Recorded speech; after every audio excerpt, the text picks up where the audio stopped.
Unlocking the vault of financial catastrophes, exploring a global odyssey of bank failures and their impact. Hello everyone, and welcome back to our channel. Today, we are going to delve into a topic that has had a profound impact on economies and societies around the world. The banking crisis, a global history of bank failures. We'll be taking you on a journey through time, exploring some of the most significant banking crises, what led to them, and the lessons we can learn from these tumultuous events. So, without further ado, let's dive right in. The early days. To truly understand the history of banking crises, we need to go back to the early days of banking. The concept of banking dates back to ancient civilizations, with the first recorded bank being established in Babylon around 2000 BC. Banking gradually evolved, with the Medici Bank in 15th century Florence becoming one of the most influential financial institutions of its time. The Tulip Mania. This fascinating episode in the history of banking crises took place in the Netherlands during the 17th century. At its peak, tulip bulbs were selling for the modern equivalent of millions of dollars. This speculative frenzy is often considered one of the first recorded financial bubbles. People from all walks of life were caught up in the mania, trading their homes, land, and life savings for the elusive promise of rare and exquisite tulips. However, as with any bubble, the euphoria couldn't last forever. The tulip market eventually crashed in 1637, leading to widespread financial ruin. Many individuals and businesses were left bankrupt, and the Dutch economy suffered a significant setback. The Panic of 1907. Moving on to the Panic of 1907, this crisis is a notable point in the history of banking and finance.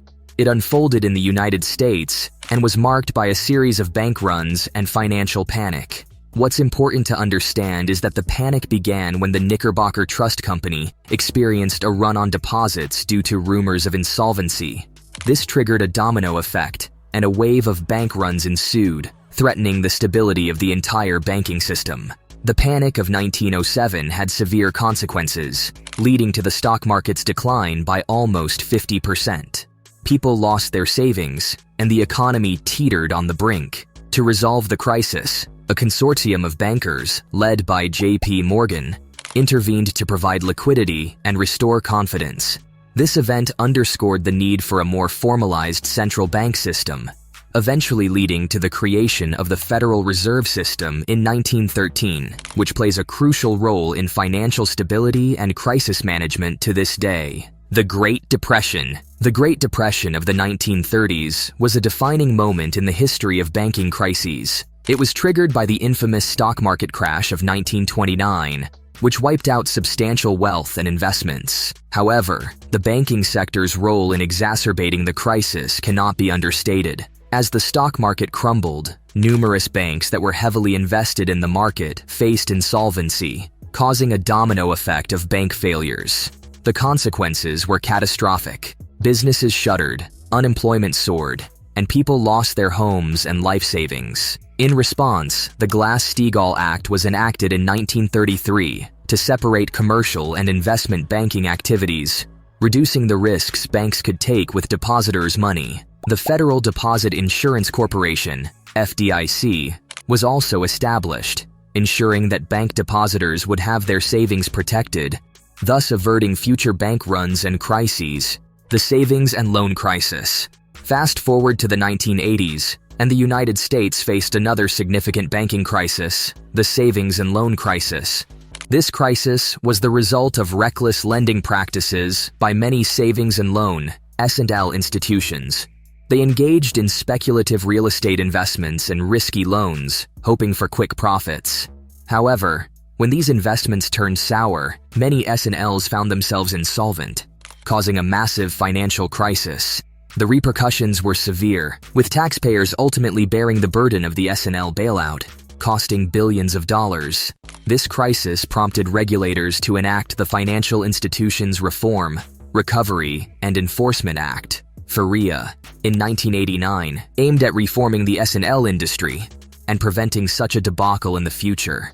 The 2008 financial crisis. The 2008 financial crisis began with the bursting of the U.S. housing bubble and the subsequent collapse of the subprime mortgage market.